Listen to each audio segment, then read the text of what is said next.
Good morning. Welcome to this morning's Dharma school service. I hope everybody had an opportunity to view the opening service for last week's Nembutsu, Coast District Nembutsu Family Convention. This is a gathering that we would normally, of course, have had brought together all of our district members together in person. When we started these conferences many years ago now, the intent was to bring all ages together, and so it's called a Nembutsu Family Convention, to bring everybody of all ages together and do something as a district together. Now we're kind of so isolated that we don't have that opportunity to kind of see each other, to share with one another what we've been doing and catch up with the news. But hopefully you were able to at least see the opening service with Bridge Sensei and his Dharma message. Thank you for joining us this morning. We begin this morning with sutra chanting Sambujo and Juseige.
Song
If you please join now in the reading of Golden Chain. Gassho, please. I am a link in Amida's golden chain of love that stretches around the world. I will keep my link bright and strong. I will be kind and gentle to every living thing and protect all who are weaker than myself. I will think pure and beautiful thoughts, say pure and beautiful words, and do pure and beautiful deeds. May every link in Amida's golden chain of love be bright and strong, and may we all attain perfect peace. Namo Amida Butsu. Namo Amida Butsu. Namo Amida Butsu.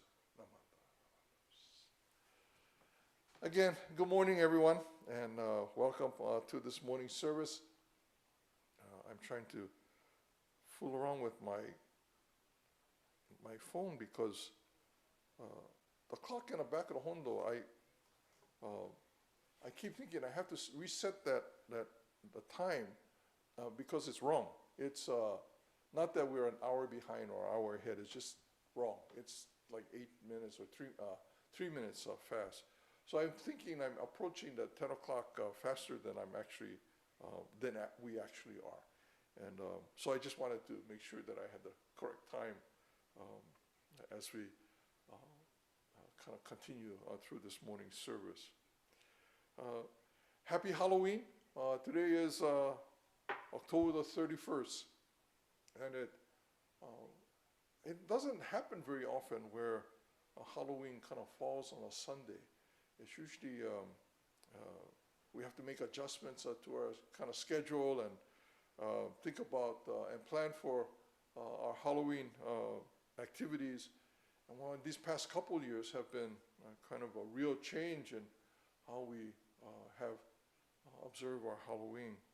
The first time while we were in a pandemic, we weren't sure what to do, so we all kind of stayed home. Last year was a little bit more adventurous, and we got out in the world a little bit more. And this year again, we're kind of feeling more comfortable about going out in the evening for our Halloween. When I was growing up, Halloween also meant though that we would, the scout troop that I belonged to would go out and collect for UNICEF. So we used to take these little cartons that had UNICEF on it, and we would ask for donations for UNICEF. And so, we would gather together at the temple. The scout troop would gather together, and then we pass that out, all the boxes out. And then we took that box as we went out trick-or-treating. But we were in our uniform, and we went out to ask for, collect donations for UNICEF. But when we went out, Hawaii has a lot of ghost stories. Everywhere you go has something, some story about a ghost that had been hunting someplace. And there are stories that are very old, stories about like the night marchers or the lizard lady. The one that I remember the most when I was growing up was the Wailai Drive-In, the lady who would appear every once in a while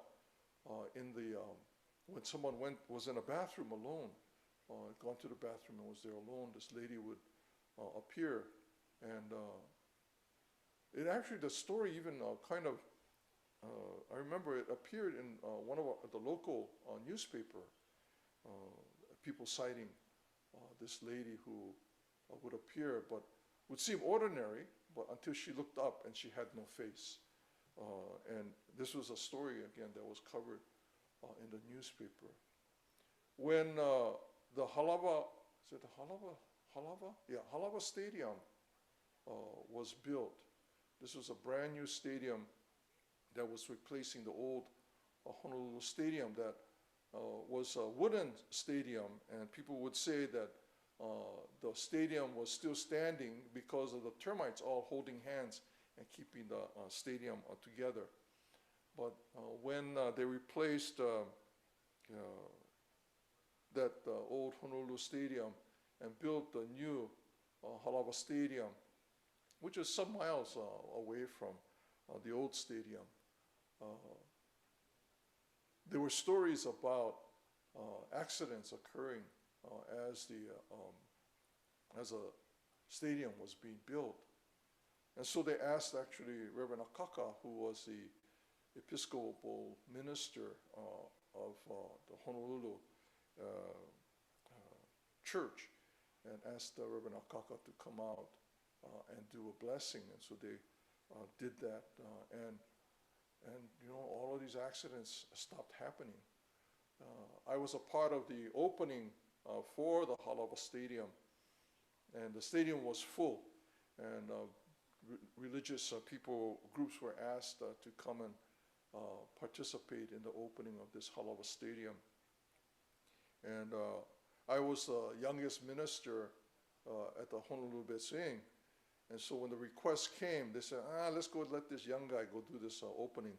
So all the old ministers, they said, you go. So I said, okay. So I went and I participated. And it was pretty exciting. There was a packed stadium, and up on the Jumbotron, I didn't notice at first, but up on the Jumbotron was the activities that were taking place on the stage that we were on. And when it was my turn, I was too nervous because there were so many people around. I didn't even look up at the Jumbotron, and then, but apparently my face was up on this Jumbotron on this Halawa Stadium. Now that Halawa Stadium is getting old, starting to rust and kind of fall down. But these kinds of paranormal activities were very commonplace in Hawaii. I wrote a paper at university about a haunting of a house in Manoa Valley. And so very common. And when we went much younger then, when I went to trick-or-treat as a Boy Scout and collecting, we'd hear stories, of course, of things going on in the neighborhood. And there was this particular house that people had talked about in the press, and we had kind of heard about. And when I was growing up, where I was growing up, it wasn't anywhere as developed as it is now. There were still dirt roads in some places. The University Avenue was being built when I was growing up, and when we would go out to trick or treat, oftentimes we would go down these dirt lanes and to these old homes, kind of plantation homes that had been built and transported to these lots in Honolulu. And there was this one particular house that we had heard stories about, and so we kind of avoided going in that area. So we went around trick-or-treating and collecting things, and it was starting to get dark, and so it's starting to head back, and I turned down this street, and I thought I was on my way back to the temple, and it was, street lights were starting to go on. It was kind of getting dark, and as it is often in October, it wasn't raining, but then the wind was starting to pick up and getting cold, and so I wasn't paying attention, and before I knew it, I turned down Kaheka Lane, and this was the lane that people had been talking about, and so I kept going because Kaheka Lane took us behind the temple, and it was another way to reach the temple. And I thought, what the heck, I'll go down this road. And as I was going down this road, and of course, not street lamps on every street, or street lights on every street, and so this was kind of getting dark. And there was a house, that people had been talking about. And as I approached the lane, or I approached the house, there was a man standing at the end of the walkway, and inside the gate. And I thought, the story's all fake, right? So I thought, okay, I'm in my Boy Scout uniform, I'm going for UNICEF. So I went up to the man, and before I could say anything, he looked at me, right? He looked right at me, and he said, you're a Boy Scout. I said, yeah, and you're collecting for UNICEF. I said, but he said, you know what I can do with my hands and my lips? I said, what? And he was really kind of strange looking, old man, scraggly hair, and standing in this dim light. He said, you know what I can do with my lips and my hand? So, I don't know. I'm just here to collect for UNICEF. And he looked at me and said, you know what I can do with my lips and my hands? So that was it. Okay, so that's my scary story for Halloween. When you go out into the world tonight, be sure to collect your candy or whatever you want to do. Be safe when you're out there. Have fun too. And that was kind of odd, huh? Anyway, Halloween, you know, has an old history. All Hallows Eve. And we have fun at telling ghost stories.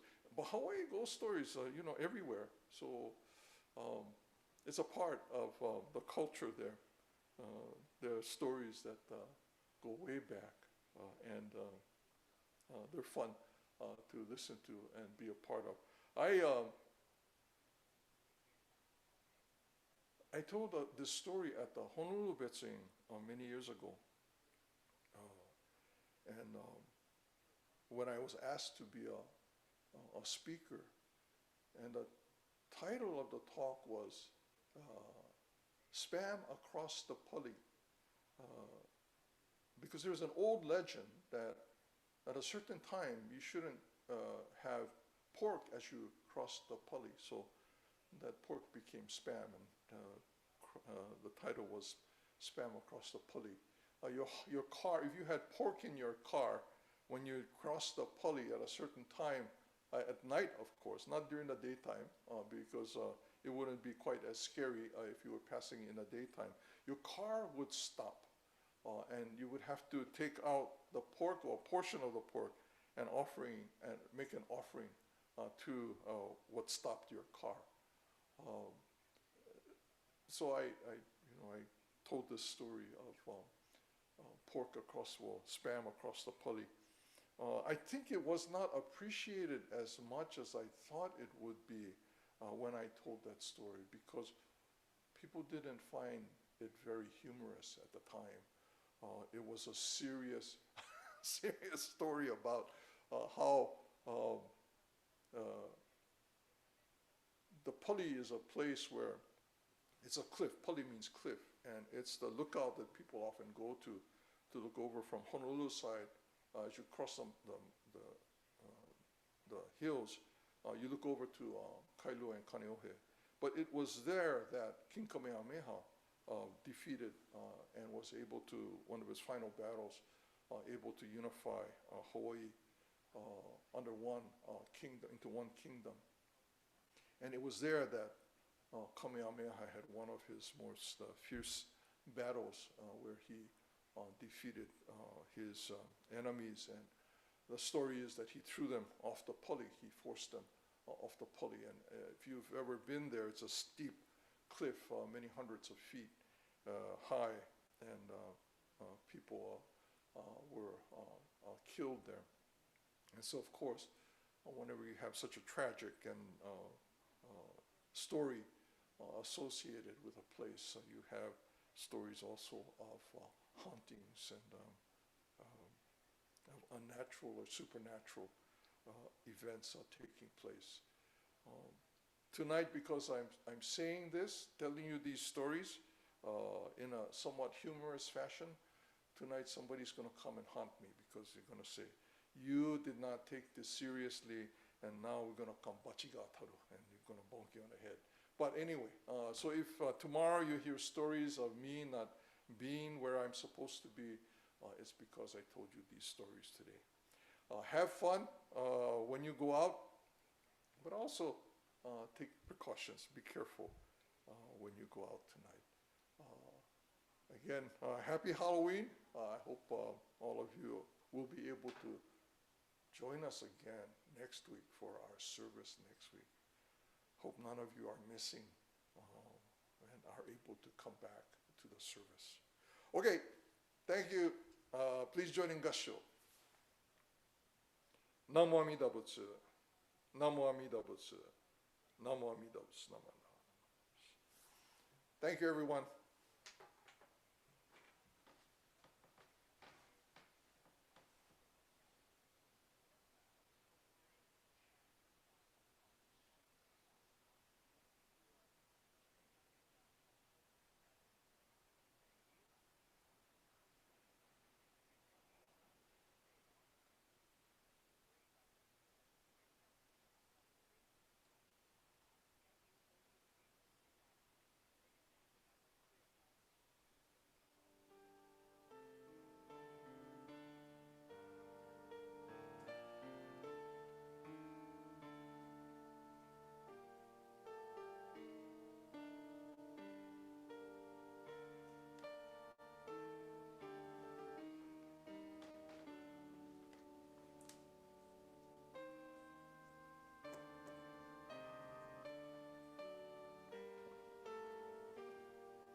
Good morning.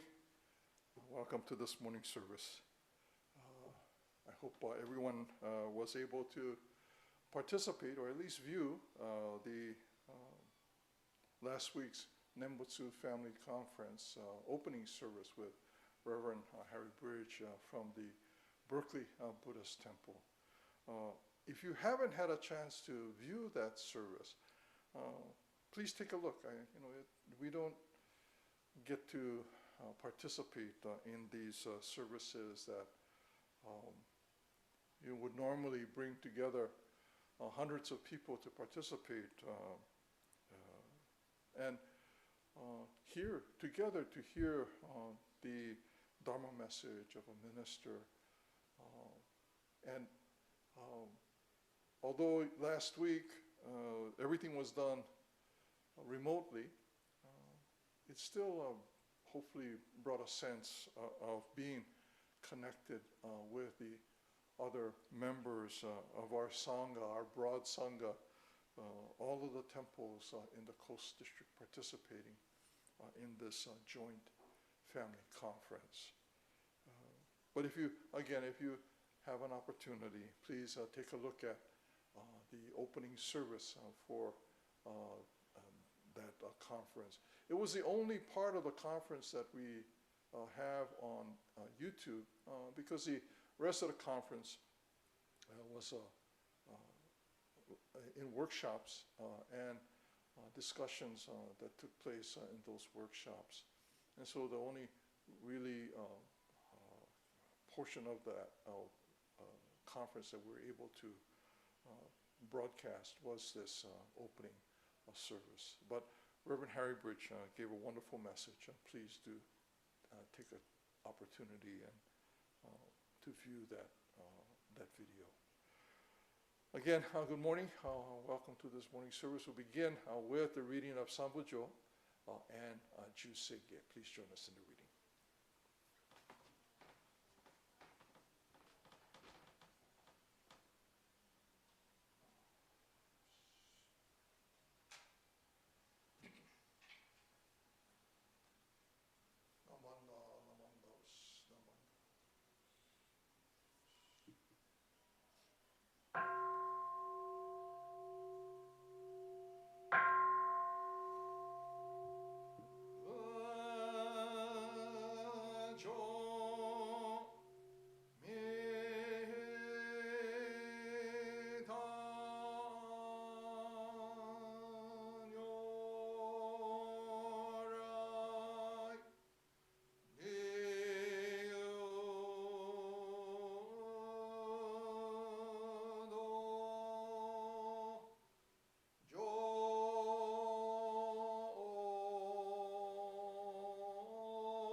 If you please join now in the reading of the Three Treasures.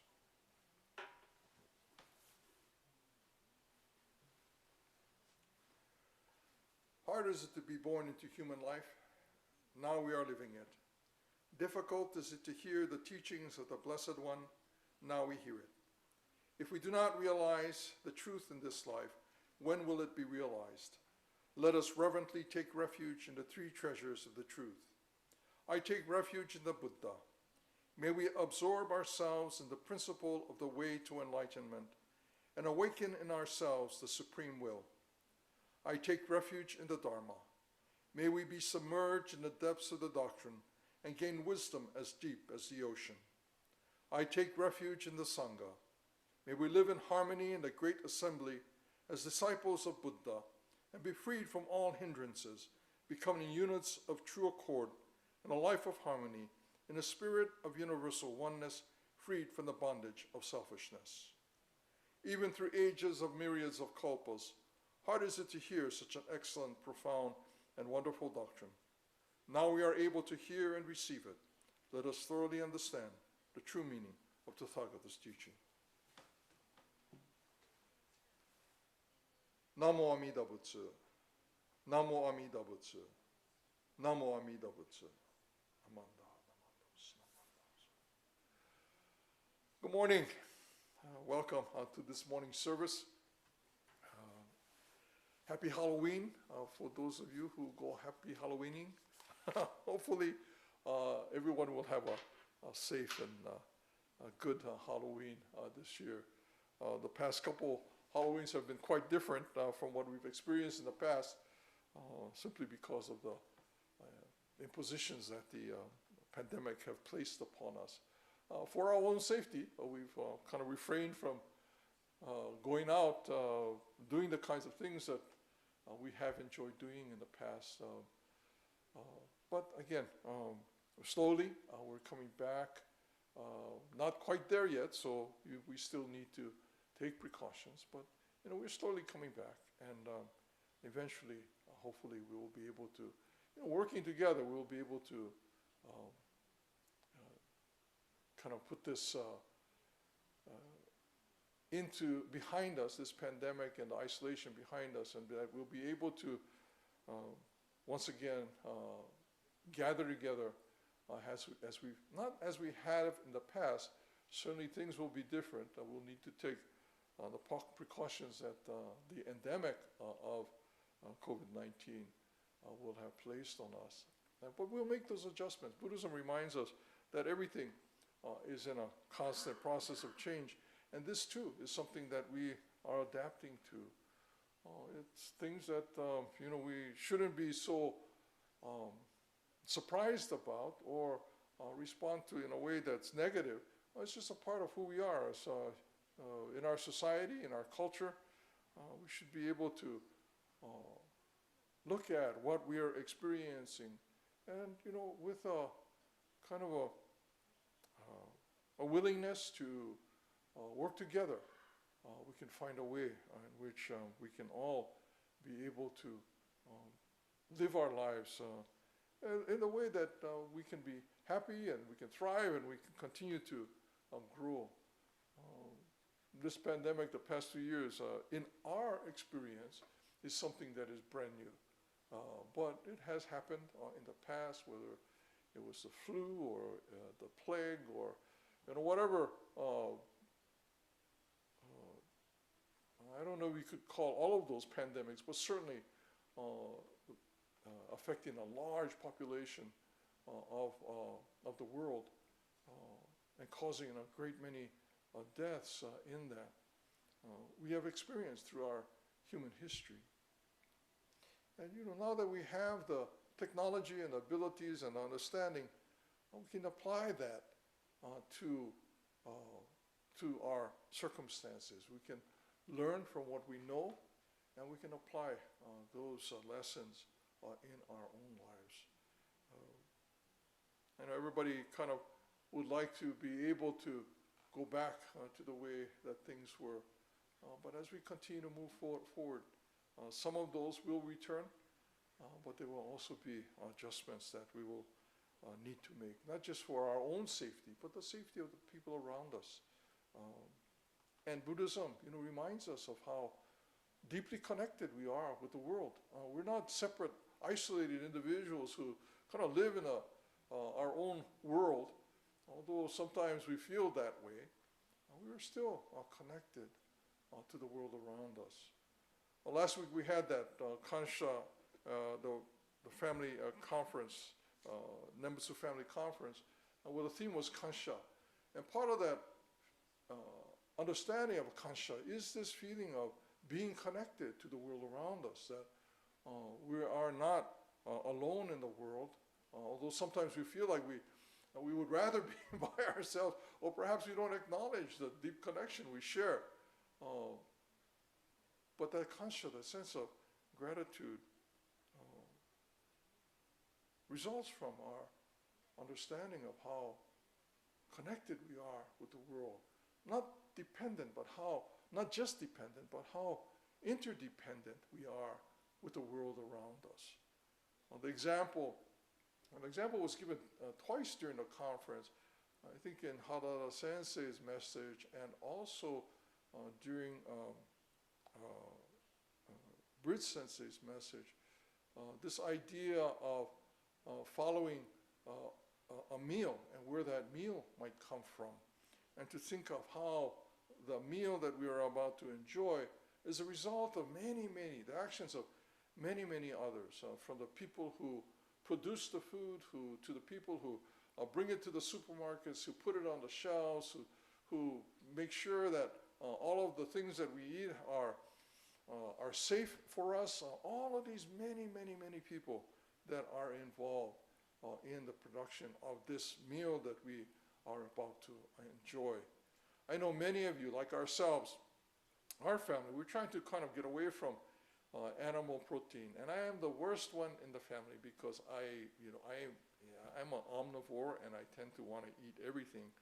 And as a part of that, certainly meat protein has been kind of an important part of my diet growing up, and we're trying to kind of wean me off of that. My meat enabler, I don't want to mention anybody's name, but she comes regularly to work in the office as a volunteer. Shinagawa, that maybe that some of you may not know, but she's my meat enabler. Whenever there's a sale at what used to be Safeway and Lucky's, she'll say, "Oh, there's a sale going on, and tri-tip now, untrimmed, a pound is $2.99." So I have to go rush over and get some tri-tip from Safeway or from Lucky's. But now when I see those ads in the paper and I hear that, there's a sale going on,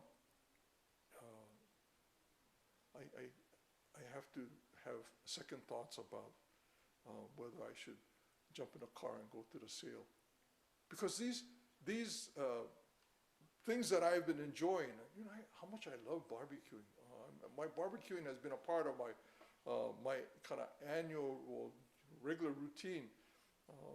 And barbecuing for me started out maybe almost 20 years ago now, and it started with a barrel smoker and the ECB, what was that called? It was a Brinkman anyway, a small Brinkman, and I would smoke briskets in that small Brinkman.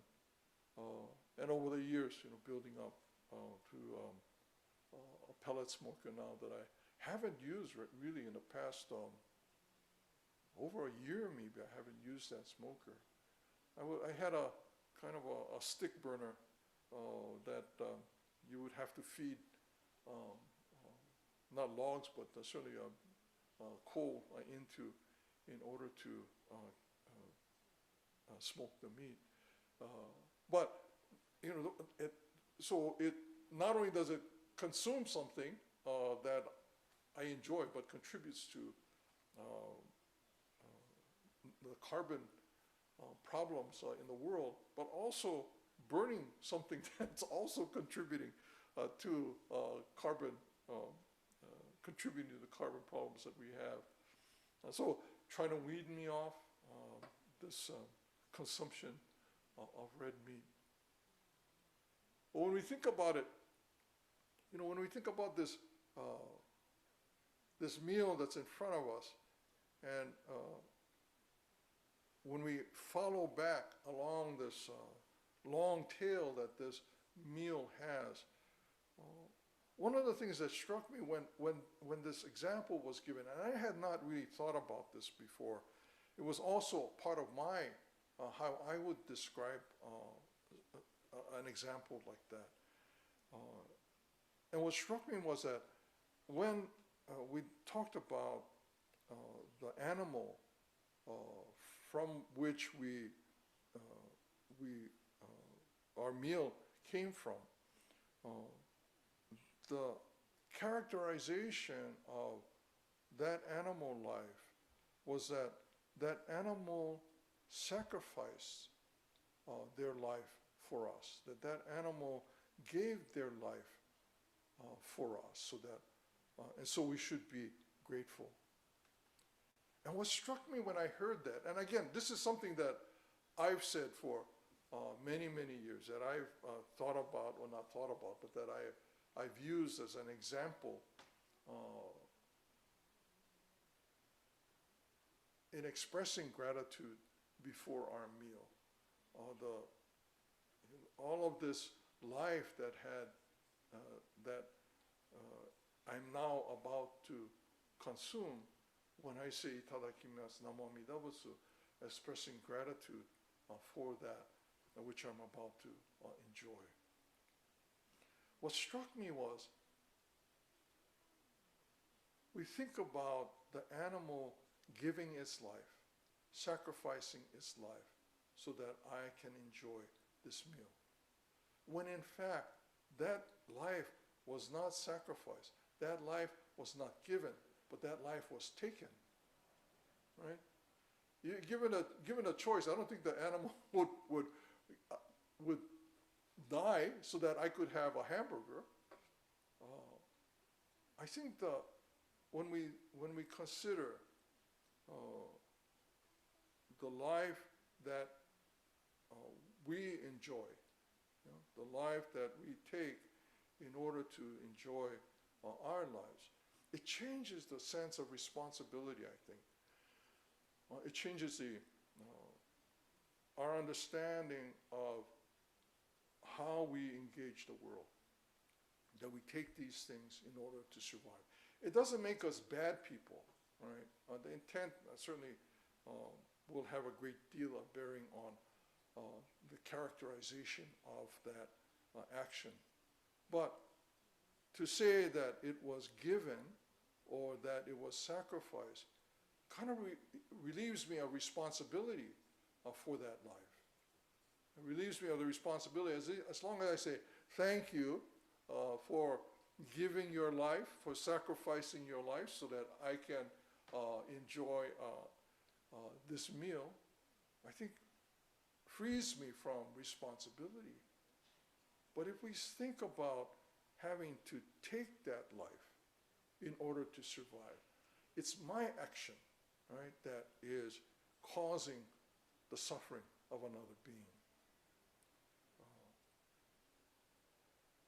I may put more people off meat than I don't. Again, so this isn't a matter of blaming because it's not a matter of good or bad, but it's a different understanding. I think it's a different way of seeing how our actions really is our responsibility, and we have a part in that, and not just saying, no, I don't want to have hamburger today, but I'll go in to I don't know, Safeway and get tri-tip and make a stew with that tri-tip. The responsibility then is transferred, right? It's not something that's given, but it's something that I've taken. I have taken. I am involved in the taking of that food.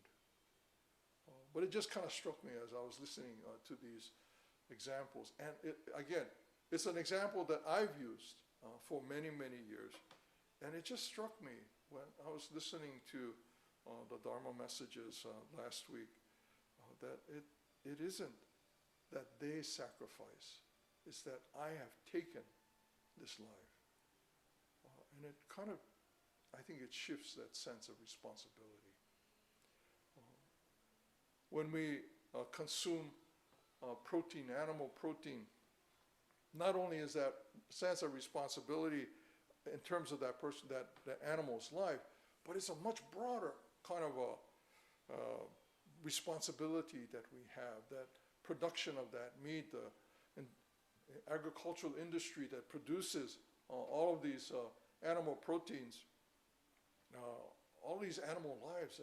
When was it? A couple of weeks ago, we drove down to St. Peter, the first time we've gone in 2 years. And as we drove through along 5, along Kualinga and down in that area, there are the feed pens, and all of the cattle are gathered alongside the freeway, waiting to be taken to, I'm not sure if they go to slaughterhouses from there or back into the feeding pens somewhere else. Well, yeah, again, you can see how the production of this meat occupies vast amount of not just land, but resources. And it's one of the most kind of, what is it? It contributes to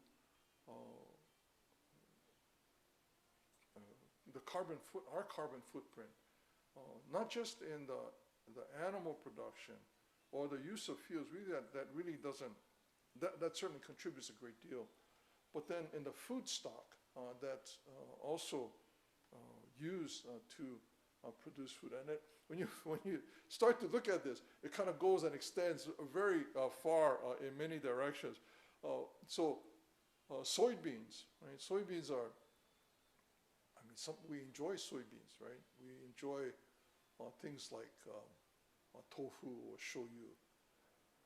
Is natto soybeans? I guess natto is soybeans too. But soybeans, such a common thing that we use all the time. Well, soybean has been used for feedstock as well. And now the plant-based meat industry is starting to use a great deal of soybean. So even as we try to get away from animal protein, the substitutes that are being used are kind of producing other side effects. Because as the soybeans, demand for the soybean in the production of plant-based meats, as well as alternatives, and also for biodiesel, and that's a whole kind of another topic, but as biodiesel and the demand for soybeans increase, the price of the of soybean goes up. So soybean that would normally use for other things, their prices are starting to increase because of the demand that these materials, for these materials. A few years ago, now maybe a few decades ago, when ethanol was being introduced, and California has been kind of very responsible in trying to reduce the dependency on fossil fuel.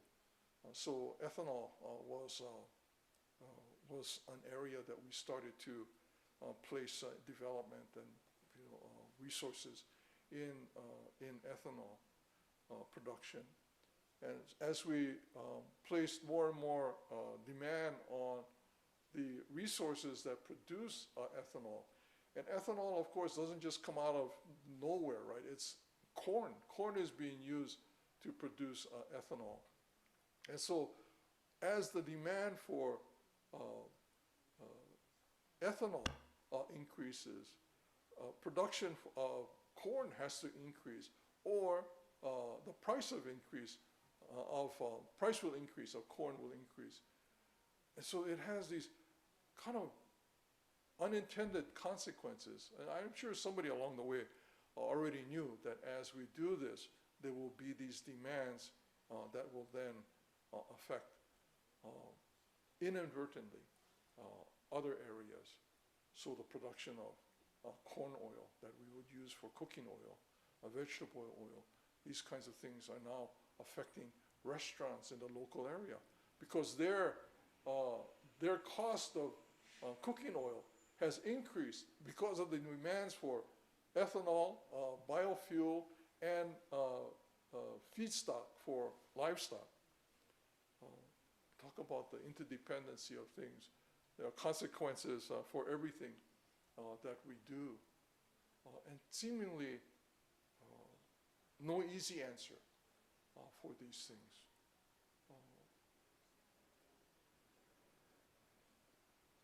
As we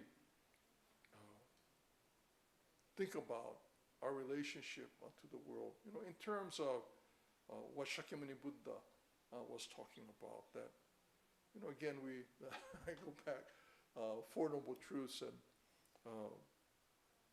that we experience and cause these difficulties because we don't see things as they are, and we see things through our preferences, our likes and dislikes, and because of that, that's how we engage the world. And we may be well-meaning and trying to do something that we think is positive, but we may not see the consequences. By placing greater demand on the production of plant protein, it may be actually placing greater demand on the production of soybeans. That demand for soybeans pushes up the price of soybeans, that then affects the production of other, say, oil that might be used for cooking, and the production of other foods. And as the demand for corn and oil increases, the supply of those resources will start to increase, which means then that agriculture will begin to occupy more soil that has been where carbon has been sequestered for thousands of years, hundreds of thousands of years, that within the soil, is carbon that through the tilling can reduce, but it has some benefits as well. It also kind of brings carbon can bring carbon into the soil where it can be sequestered. But these consequences of our actions that we may unintentionally cause are the kinds of things that Shakyamuni Buddha was talking about. He wasn't talking about, of course, industrial agriculture 2,500 years ago, but not seeing how our actions can affect the world around us, and that those actions can result in something that will cause difficulties for ourselves and for others. And to be able to kind of step back every once in a while and to reconsider how we see the world, how we engage the world. Is it as Shakyamuni Buddha described? Is it based upon what I think, what I want, what I prefer? Or is it something that is much broader than that? Does it involve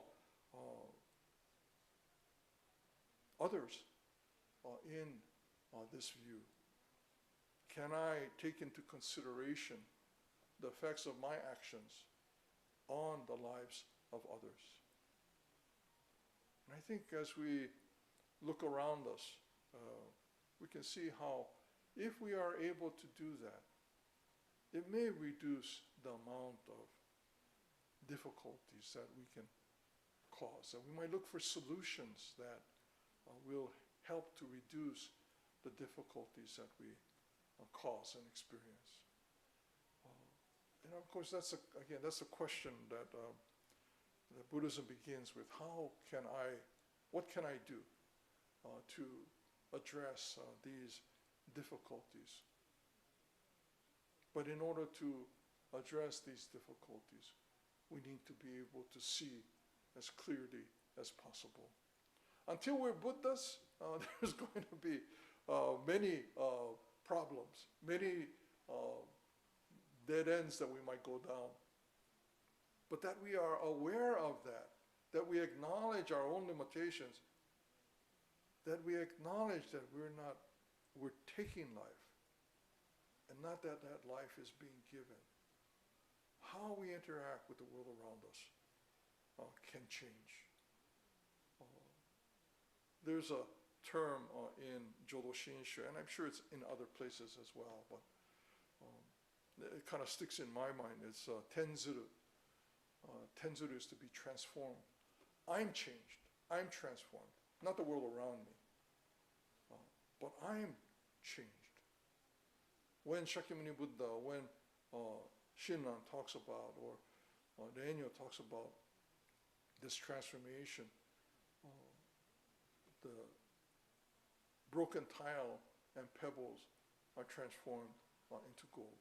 That transformation occurs as a result of beginning to see the world as it is, to acknowledge my own limitations, to acknowledge my foolishness. And then the way that I interact with the world can change. I'll still wait for Robin's messages. There's a sale. But I'll look at that sale and say, oh, no, and do what I can to at least to think about the effects of my action on the world around me. It's not a matter of good or bad, or right or wrong. It doesn't make me a bad person because I eat spam or enjoy hot dogs. There's usually a package of hot dogs in our refrigerator. Well, I shouldn't be saying these things, never mind. But there's usually a package of hot dogs in my, I can always, if no buns, throw it in a piece of bread, stick it in a microwave and have something to munch on. But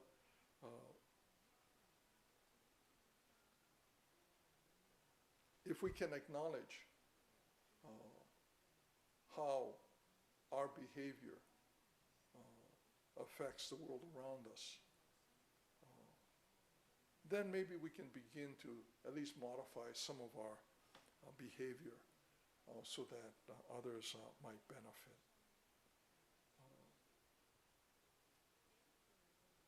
Listening to those Dharma talks last week, I started thinking about how we, in very concrete terms, how we view the world. And this story that, again, I have used as well when we follow this through this line of where my food comes from, the grocer, the people who put the things on the shelves, to the driver, the truck driver, to the farmer, to the, and follow that all the way back to the animal whose life I take because of this meal. I am indeed truly grateful. And Namo Amida Butsu, this Kansho no Nembutsu, expresses gratitude for all that comes together, that provides me the opportunity to live. And most fundamentally, the assurance of Amida Buddha that moves me towards a deepening appreciation of what we share with one another, with the world around us.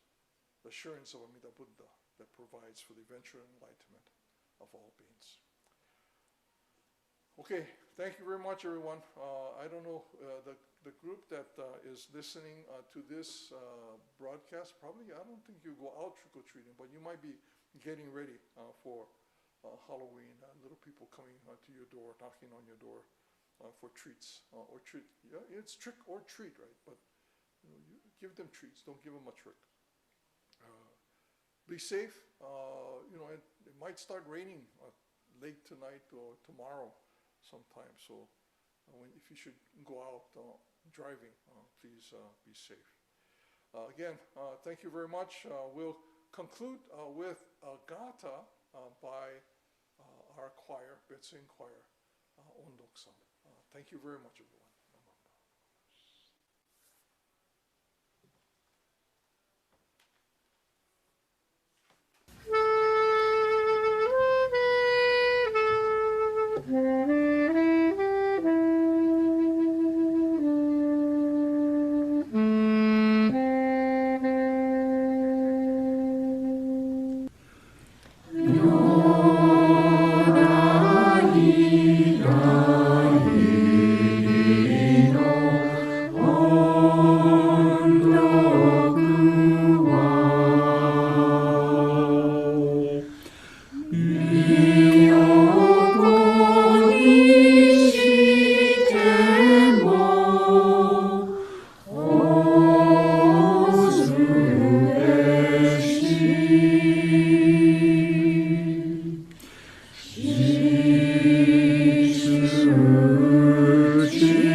Thank you, everybody.